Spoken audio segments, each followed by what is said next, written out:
All right.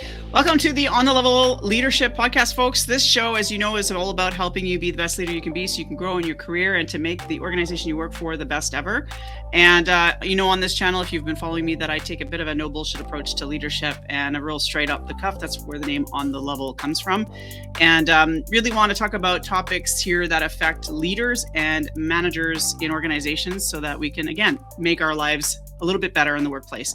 So today I'm taking on a topic that is really important and passionate to the invited guest today. I'm going to introduce you to him right now. Welcome to Ian from Gro-Up Leadership. I want you to share yourself with the world here. Maybe introduce yourself a little bit. Absolutely. Thanks, Tammy, for having me on. I'm excited, especially the idea that it's the no BS kind of podcast as well. So that's fun and makes it exciting. Because I prefer to not have too much BS either. So my name is Ian McLeod. I provide leadership training services to individuals and businesses with a focus on fundamentals of performance management. Really trying to leverage my 15 years management experience. I was at a large nonprofit organization, culminated into kind of senior roles with about 5 large teams reporting to me, which is about 80 staff actually reporting up to me. I also have 5 years experience training and onboarding new leaders. So all of our new supervisors that came through, that was about 5 or 10 a year, as well as ongoing development for a large leadership team of about 30 to 40 leaders at any given time. I was rather fortunate to work in an organization that valued leadership development and provided routine trainings. So when I started really trying to apply what I learned, it was just very inspiring to see how you can alter the trajectory of a struggling employee, build someone's confidence, develop future leaders, make a real difference by simply applying what I learned. So and I just kind of became a nerd of leadership development. Eventually, I started sharing some of my knowledge on YouTube during the pandemic, and things have kind of slowly progressed from there. So certainly, you can always check me out as far as my services at www.gro-leaders-up.com. So that's where you can hit me up. I'm on LinkedIn, all that other stuff too. Yeah, I put in your link tree down below, and I'll put it in the show notes as well, because if you don't follow this guy on TikTok, man, you got to go follow this guy on TikTok. So I like that fun. Not just YouTube, both platforms. Yeah, because they're super entertaining, and I love the approach you take to bringing fun to leadership. It's pretty awesome. Humor is so important, and I think it's unfortunately an ingredient we don't focus on enough. 100%. So welcome. I'm so excited to have you here today. I always start with a really easy question to kind of break the ice and get us started. So one of the things I try before we get into the passion topic here, we're going to talk about this in a minute, but I just want to ask you one real quick generic question. How do you define leadership, and what does that mean to you before we dig into our topic today? Ooh, that's actually a tough question. Right? And what's so fascinating, I think it's such a great question because it's so fascinating when you think about leadership. It's a term, and I think this is part of the problem to this kind of larger issue that we see within the leadership kind of world, is that it's so generic and it's so generically placed. You could be a leader of a kid's baseball team, right? A coach, that kind of thing, or you could be a leader of as a CEO of a Fortune 500 company, billion-dollar company with thousands and thousands of employees. So, or hundreds of thousands of employees, even, right? So, the concept of leadership is so broad. Yeah. There's so I will say it's probably difficult to, I think, and I've really tried to think on this a bit more. And it's interesting. There was Forbes magazine. Came out with an article recently, and it was talking about the number one ingredient that you need to when you're looking for what would make kind of a great manager, a great leader. And they said integrity. And I don't disagree with that, but I think the problem is sometimes we throw in all these integrity, trust, accountability, all these different things, work ethic. I think the two things that you need, the two most important ingredients that you need to make a great leader. And I'm not really answering your question exactly, so I do apologize. Okay. But again, we could probably spend an hour talking about it. Yeah. The two important things that I think you need really are, one, you have to like people. You really have to like people, because that's your job, is working with people, right? It's Right. figuring out how people tick and how people work and influencing behaviors, and that kind of thing. And then also, I think the other really important component is seeing the potential, or the potential to develop, right? Yeah. So not only in yourself but in others, Mhm. and that's really what you're trying to foster, is that growth and that development. You're setting these goals for your organization, for your team, for your individuals, and you need to make sure that you believe in their potential, that you as an organization can reach that goal, you as a team can reach that goal, your individual team members can reach that goal. So I think those are Yeah. probably the two important components, um, to making a great leader. I love that. We have a saying in our little company that, really, leadership is relational, not positional. And it's Mhm. really about those relationships and growing relationships with others, that you actually gain the respect and the trust from others to be the leader, because people won't follow you if they don't have those elements. So thanks. That's a fantastic, really great way of answering that, because you're right. Thank It you. is a complex question. It is. It's It's a. not simple. Yeah, Yeah. I mean, and I think that's the thing, is that it is, there's not one of the problems I Mhm, continue to see even in my work, is that people are looking for this kind of magic bullet, mhm. this one thing, that if I do this one thing, that'll just pull everything together. And it's complex, like you said. There's so much complexity to it, and there's so many different aspects that you need. Of course, relationships are so important, and that's really integral. And how you develop those relationships comes from different techniques in itself. So So, yeah, thank you for that. That's awesome. thank you. So perhaps as the invited guest, I'll have you. Usually, I introduce the topic, but I think because this is such a passion area for you, maybe you can just sort of walk us through what we want to talk about today. Yeah, absolutely. So, and I will say, it is a passion, certainly an interest, but I am not an expert. And really, Right. I think what we were going to talk about today, um, is diversity, equity, inclusion, the DEI kind of things. But I think taking a different approach to it and really trying to examine it in terms of, in the workplace, in leadership, and how it's valuable, and also the challenges with it. Yeah. But certainly, I am not an expert in it. This is not, really my focus. Oftentimes in leadership training is more performance management. So that's, setting expectations, Mhm. transparent evaluations, delivering effective feedback. That's really my kind of wheelhouse. Some coaching elements as well. I know you're obviously Yeah. professional at the coaching aspect. So, um, but I think within all of that, Mhm. certainly there's this idea of the importance of diversity Right. and embracing that in whatever level, right? I think it's really infused throughout. And if you're, I mean, not only just as a leader, but just if you're functioning in society, there's an aspect of, you're going to be interacting with diverse Mhm. people and communities and groups, and what's the value in that. So, and I think you and I both, we've talked about this in different ways on our perspective channels and Mhm. platforms. And so I thought it would be cool for us to get together and chat Yeah. about it. And I think it's interesting too, just given our I mean, even our diverse geographical differences, Yeah. right? Like, I mean, just you coming from Canada, Mhm. and but there's also some overlap in me coming from Texas, United States, Texas, being kind of close to Mexico and all of that too. Right. So, um, I think it'll be fun conversation. Yeah, for sure. I think that this is just my personal experience, but I feel it's super important. It's pretty obvious I'm white, obviously, and so it's really important as someone who comes from this background. I'm a colonist, if you will. My Hmm. generations have come to Canada since the 1600s, so I hate to admit it, but my family was a part of the problem back in the day, if you want to put it that way.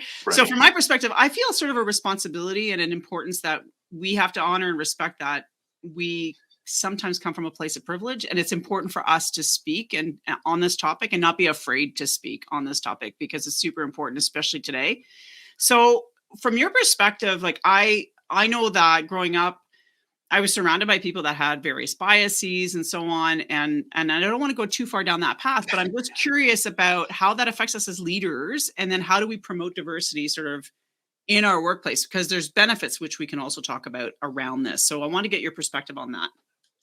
Yeah, I mean, you know, it's an interesting concept, really, when you're thinking about your perspective and where you are. And that's really what all this is, right? Everybody's going to have their own unique perspective, Mhm. influenced by all of the different things that make us up, right? Whether Yeah, it be, our gender, our race, or geographical location, right.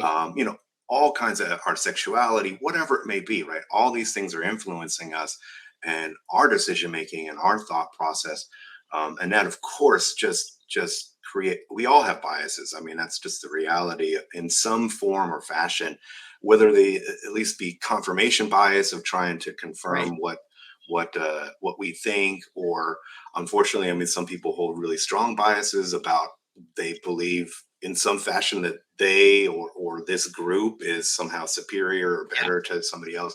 But beyond that, I think that the component that I'm more curious about or more interested in, or where I think we should really be going, because those biases are hard to get past. I think instead the conversation should really shift to, there's incredible value to having a diverse group, a Yeah. diverse workforce, Yeah. a diverse society, whatever. And the reality is, our society, our civilizations are diverse, and I Hmm. think that there's so much value to just embracing that, or seeing what these different diverse groups bring to the Hmm. table. The problem oftentimes is when you have homogenous kind of thinking, where everybody's the same, everybody's Yeah. thinking the same. You just don't have the innovation, you don't have the new ideas, the new solutions, or the new perspectives that Yeah. you need to really innovate. And the companies that are embracing that and have embraced that, I mean, they're the ones who are successful, right? So there's so much research to show that having diversity, um, is lends itself greatly to innovation and new ideas. And so that's, to me, the value of it. It's not even about fairness. It's just Yeah. about what's the value. And there's so much value to having a diverse workforce. Yeah, I agree with that. And one of the things when I did my MA, we did a bit of a session on this and talked about the importance of diversity. And diversity is not just color. I think a lot of people think when they Yeah, think diversity, they think color or even right, gender. right. It goes broader than that. It's socioeconomic status. It's the worker bee versus the CEO. Mhm. It's all of those things, right? All those dimensions. And we talked a lot about the importance of diversity from the perspective of opinion. So the example that was cited, at least in class, was there was a story about Steve Jobs. I don't know if you've ever heard the Mhm. story, but he was in a boardroom one day and guy was coming in sweeping the floor, and they were talking about this design issue they were having, this idea they were having, and the guy was just like sweeping, not kind of minding his business. And Steve just stopped the room and he said to the guy, the janitor, he said, "Hey, do you have any thoughts on this? I'm just curious." And the guy's like, "No, I'm just a janitor, I don't know anything." He's like, "No, I'm serious, like you've been listening for the last 10 minutes, what do you think?" And actually solicited the guy's information. Now, whether they followed that or not, I don't know the end of the story. But the point being is that he was willing to take the input of the janitor who was listening in on the conversation, because he would have a diverse opinion about the utility of the product they were talking about. Mhm. So, as an end user.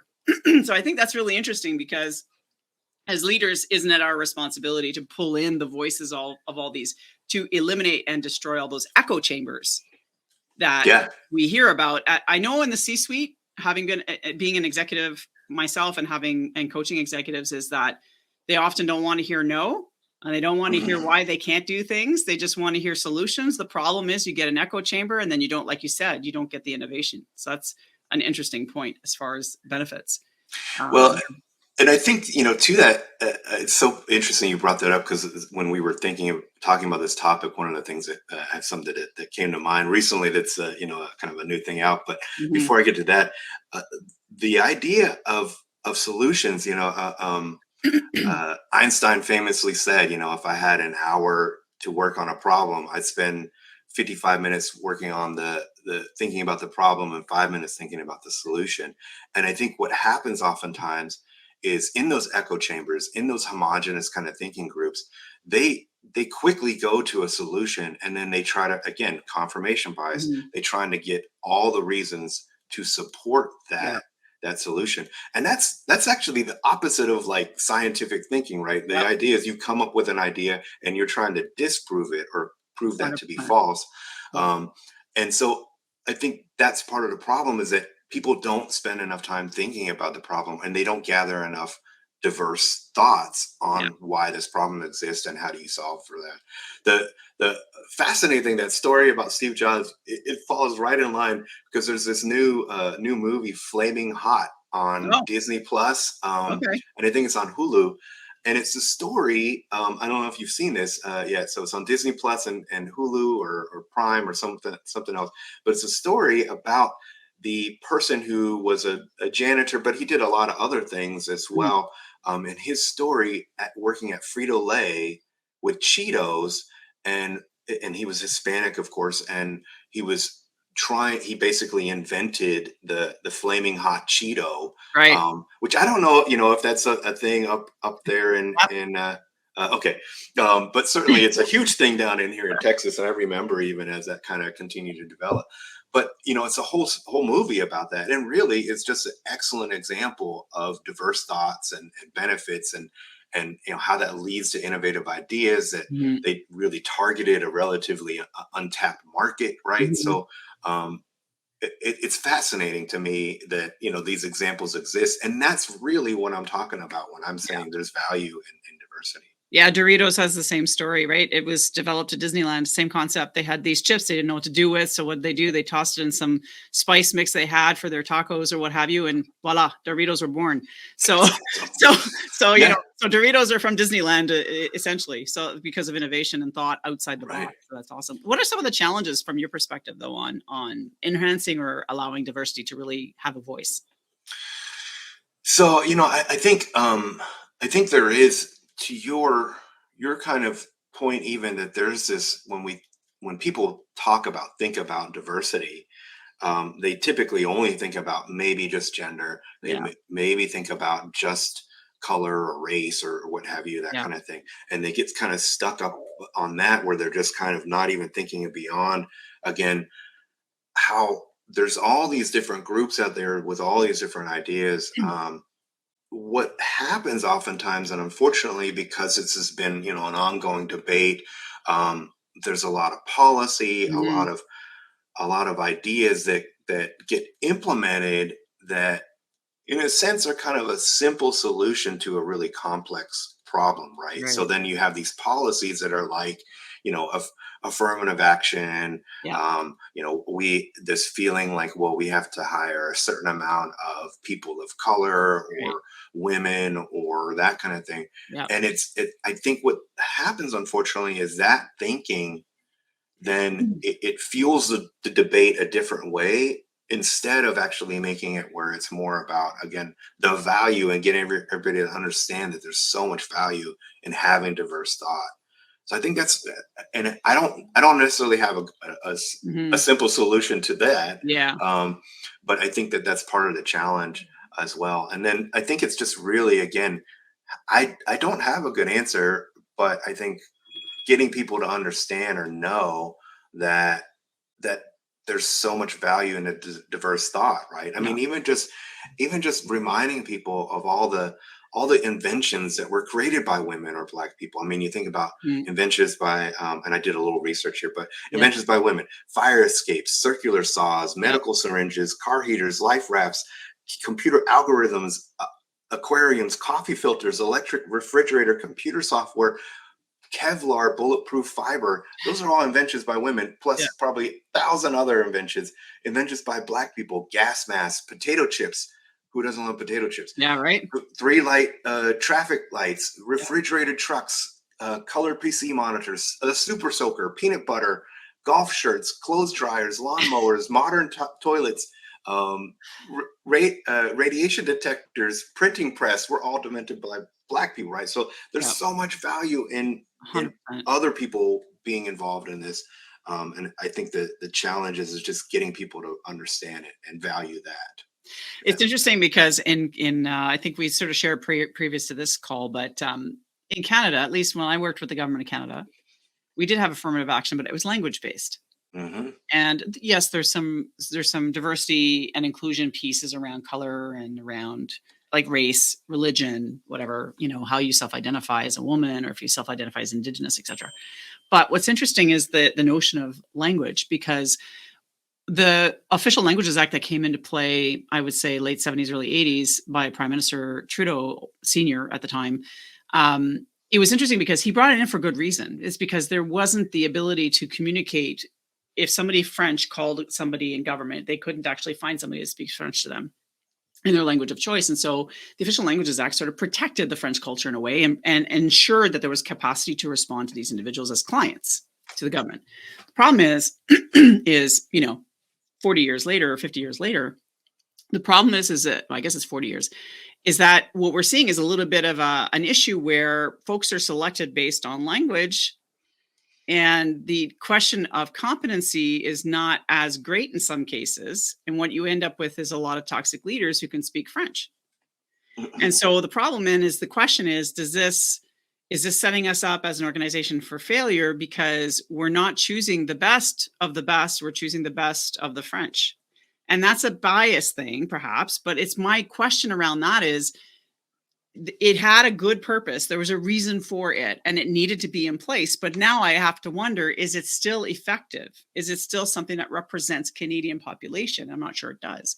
So it's sort of that challenge of ensuring there's access to people who can speak the language and who can support those that can't speak English, for example, because believe it or not, there are people in Canada who do not speak English.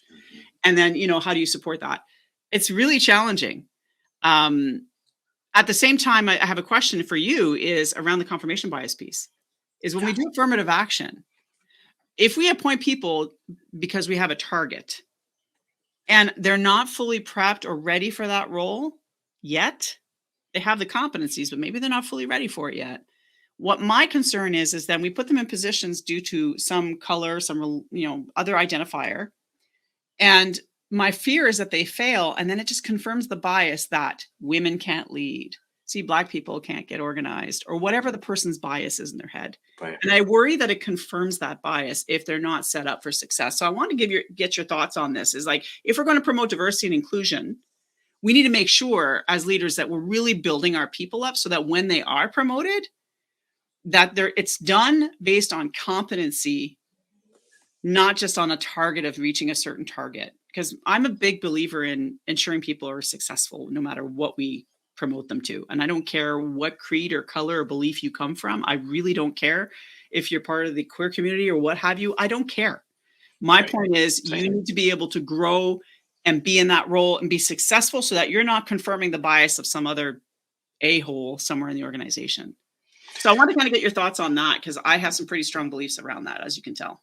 Yeah, no, I think you're spot on. And I mean, I think this is also the argument that's made Right. against things like affirmative action and that kind of thing. Because again, unfortunately, that was a policy that was created to kind of force Yeah. us to move in this whatever direction it was to, add this amount of people of this or this amount of people of that. And again, didn't it didn't look at or didn't encourage the value and then the importance of having this diverse group at your organization, at your company, that kind of thing too. Right. And it didn't organically let that happen. And I think that's part of the problem, is that it is unfortunately becoming the argument. And I think unfortunately people do absolutely, when somebody is failing and they are of this different background than themselves, then they assume that just is going to confirm whatever bias they had, and it's really unfortunate that that's going on. So I think you're absolutely right. I think the point is that we should be valuing it at the beginning, and I think, to your point, really ensuring, and kind of what I was talking about earlier, seeing the potential in people and making sure to develop those folks to that potential. Yeah, it's interesting. I just want to say, though, as a Yeah. gender, as a female who identifies as a he, she, not an a, is that what I found in my roles and in the research actually supports this, is that many times when women executives are appointed to positions, it's often on files that are failing anyways. because they don't want their male leaders to look like failures. So they put the women in charge to clean up the mess. And of course they fail. So that's actually, there's evidence on this, by the way. There's like research, do some research. It's there. Yeah. Google Scholar it. You'll find it, that women often are put in positions that are already failing. And I went to a conference recently, a conference of physicians and surgeons. And the female surgeon was speaking about how bias happens in medicine and how the choice surgeries were going to the male physicians and not to the female physicians. And so they would get the chronically ill, garbagey, low dollar, I might add, for this is an American doctor, low dollar stuff. Whereas the men were getting the really fancy big wig surgeries that paid six figures. And so she was identifying this as an issue. And every female doctor in the room was like, yep, been there. So I know why we have these initiatives in place. Yeah. Right. But then how do we as leaders make sure that we're stepping into this so that we can encourage it? Right. And that's sort of the big question for me as a leader is how do I encourage it and ensure that we're promoting people for the right reasons, but also to demonstrate that sort of diversity of thought that we want in our organization. Right. And, again, I don't have the best answer, but I think it's worth diving deeper into the problem. What is the real problem there? The problem is that these biases exist. Why do they exist? And going about it where you're just kind of forcing something to happen is obviously still causing challenges. I mean, I think it's allowed for people of diverse backgrounds and whatnot to be placed in positions and to demonstrate exceptional work and that they can excel. I mean, it's fascinating as well. I'm sure that also those women who were placed in a position where there was something that was basically failing or set up to fail, if they were able to succeed, then they were able to show how well they could overcome. Right. And on the flip side, there are plenty of male CEOs or male leaders who have messed up things and failed phenomenally. So but they don't get judged the same way. That's the difference. Yeah. Well, and that's I think that's part of the challenge. And I think the thing is why does that exist, and how do we change that besides just forcing it? Is there a different way? And again, I really think where you can overcome this.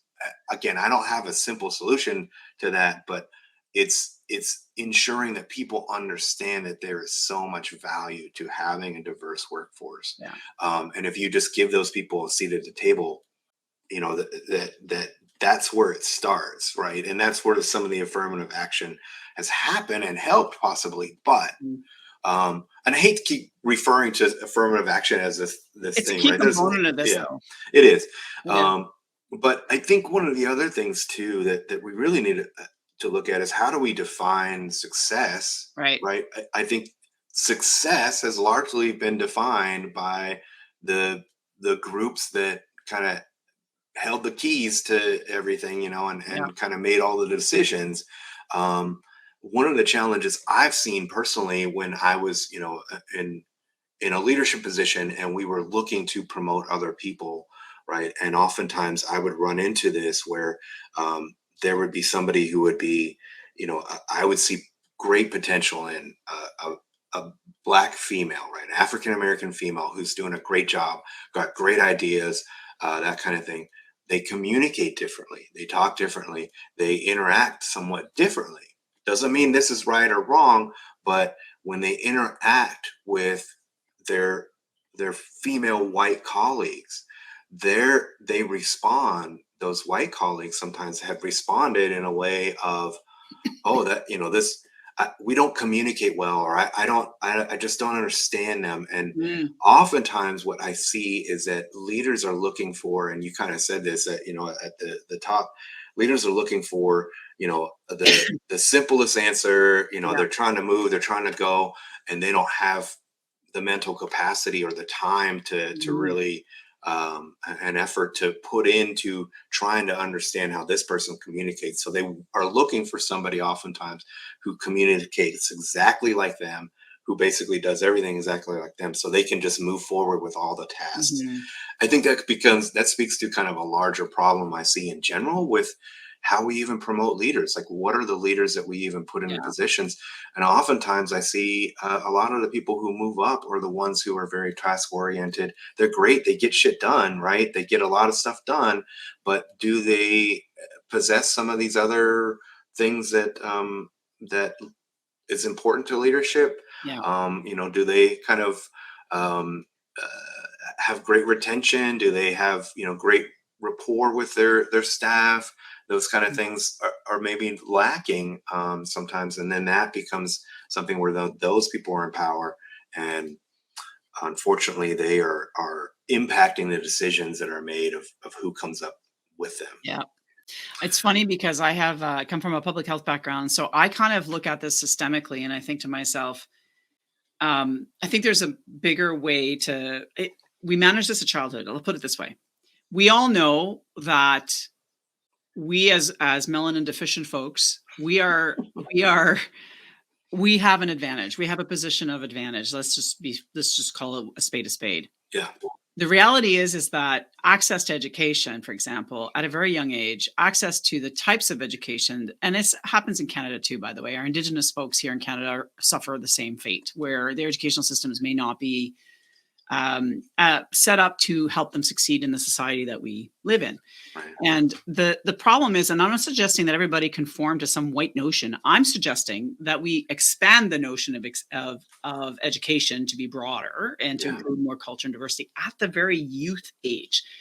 And but the thing I'm challenged by is humans by nature are very we're very what's the word I'm looking for?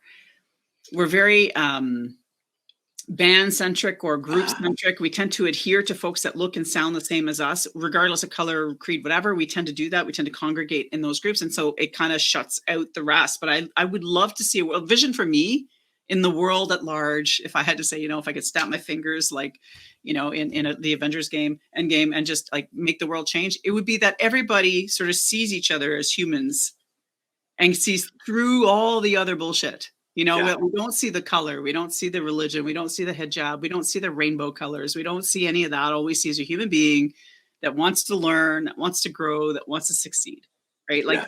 my big vision for the world at large, if I had to snap my fingers.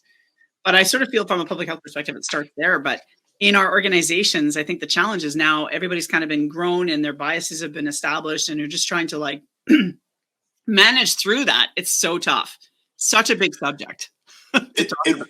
I mean, it's huge. It's complex. I think it's because of the shrinking of the world, right? Mhm. Now where we are able to communicate and connect. I mean, you and I are having this meeting right now. Who would have thought that you and I would have ever met? And Never. Yeah.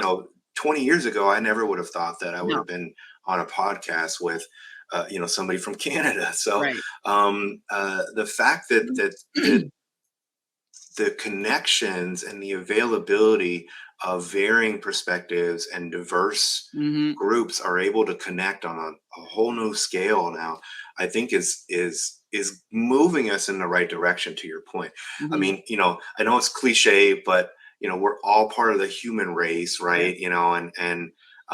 And really, I think that's the interesting thing, is that the reality and science shows that there's not like one group is somehow better than the other in Right. any way, right? We have in every single group, you have smart people and you have dumb people. Every group. I mean, every group is just the reality. Yeah. So there's smart people in every group, Yeah. and we can leverage them, we can utilize them, and we should be connecting more, and again, seeing that value in that, I think, is where we should be trying to go. There's a book that I love by Adam Grant. He's an organizational psychologist. It's called Think Again. Right. And it's basically, I mean, really, it's a lot of research specifically about the importance of rethinking, whatever we're kind of our process, our way of doing things, and he's done a ton of research to show or Mm. find out or uncover that the success that leaders have, the success that people have, the success that organizations have oftentimes hinges on the ability to rethink whatever you're Mhm. doing, get past that homogenous thinking, Yeah. and reevaluate. So even having, whether you are having the guy who's sleeping next to you, asking him, "Hey, what do you think?" Right. Or whatever it may be, but bringing those different thoughts in again shows that those people are the ones who innovate and come up with the new ideas and the new solutions. And I feel like even that's the thing. I mean, even to your questions, like how do we get there? We need a diverse group, Yeah. not just you and I, right? But Yeah. we need more of us to come together, and people from all different Yeah. groups, and even different biases, different thoughts, Yeah. to come together and overcome that. It's an interesting topic that I know for me as a leader, one of the things if somebody were to say, what can I do in my organization? And I'm going to have you answer the question in a minute. But for me, when I was a lead for the National Stockpile and I was leading a bunch of blue collar guys in a warehouse setting, and I was like the first woman in 50 years to lead that organization. What was interesting is the first thing I did was an assessment of their culture Mm, and figured out how I can translate, because it's a form of translation. How mhm. can I translate what senior leadership wants to this blue collar community? And again, it's not about dumbing down. I hate that phrase. Yeah. It's more about how do I translate the strategic objectives that senior management wants us to accomplish to the tactical stuff that they're doing in the warehouse. And that takes time. It takes the ability to listen. It takes the ability to hear what people are saying and to start taking action with them so that they start to grow trust in you as a leader, and you test and risk and delegate and do all these things. So it's all about leading the way, walking the talk, establishing trust, challenging the process. It's all the Kuses and Posner. Leadership Challenge is my favorite book. That's my go-to. And Mhm. it's those 5 principles, right? Embracing the heart, encouraging, sharing a vision, all of that stuff. And so I think from a leadership perspective, if we're going to have some tangible takeaways for the people watching this today, it's, from my perspective at least, it's making sure that you really espouse within your span of control. And it could just be your little damn team that you have, but Right. within the span of your control, what leadership principles can you start implementing today that would have a massive impact and will, in essence, include diversity and inclusion, because you're going to be bringing in different thoughts from other people. So any thoughts on that in terms of what you'd add to that? Yeah, absolutely. And I love the idea of really understanding the culture. I think Mhm. that's so important. I mean, the reality is whatever groups you have, there's a culture within it, Right, right? So there's a culture at your company. There's probably a culture within your team, right. and whatever those may be, and however whatever the makeup they are. And I think that's oftentimes the biggest challenge to why people are not accepting again, because if you are in part of a different culture and you communicate in a certain way and interact in a certain way, Right. and there's tons of research, even psychology kind of research to show this, that like it's not, when these two different groups, like I think they did different things where you took somebody from California and somebody from New York, and the way they communicate is just different, Yeah. right? Like, and how they interact. And both, if you put them together and they try to communicate, both end up getting offended by each other simply because they don't they communicate differently, Yeah. right? And they're seeing it from their own perspective. So Yeah. once you understand that people communicate, interact differently, then you can start to actually get to a point where you can communicate, and oftentimes you'll be on the same page, and then that's when you can again start finding that value in new ideas and coming up with new solutions. An added, as you're asking about, what would I add to that, I Mhm. think in thinking of value as well, I'm a huge proponent of strength-based leadership. So there's Yeah. Strength Finders, and all of those different series of books from Gallup. And the idea is basically that everybody has their own kind of strengths, that kind of thing. Um, as a leader, it's really helpful to focus on understanding, identifying, and nurturing people's strengths, and you're going to get Mm. way more value, again, way more out of focusing on those strengths versus spending all your time trying to fill in gaps and bring people up to whatever their opportunities are. And but what that does is when you identify the different strengths within your team, each one can really be valued for that Mm. different thing. And then again, when people feel valued, they want to contribute. They feel trusted. They feel like there's trust there now. So creating that kind of reliable, trust based, value based kind of environment, I think is so helpful to, again, get to the point where you can really embrace diversity. 100%. Yeah. 100%. So we could talk about this all day, but I Yes. think given that we're already running on 40 minutes, I think we'll have to call it. But I love this as a begin. I hope this is the beginning of many conversations like this, because Yeah. and we can even invite others into the mix someday and have like a bit of a panel discussion on this, I because I love think that that. would be really interesting.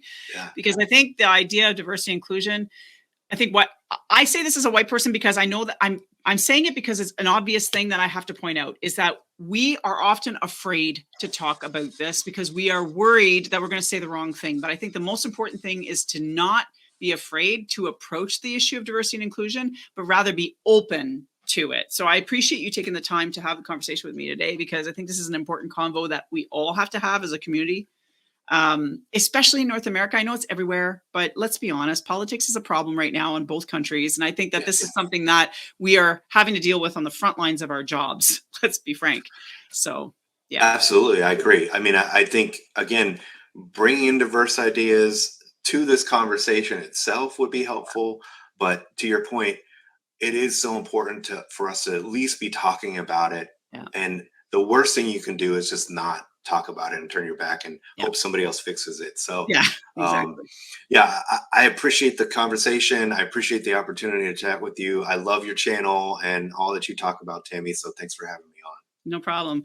And folks, so just want to thank you for being here today, for being with On the Level Leadership. Remember that if you like this content, make sure you like and subscribe or follow on this podcast. And I'll have all of the links down below to Ian's, or in the description to Ian's information. And please go visit him on YouTube and TikTok. Thanks again for being here today. I appreciate it. Absolutely. Thanks, Take Tammy. care. Till Bye, next y'all. time. Thanks.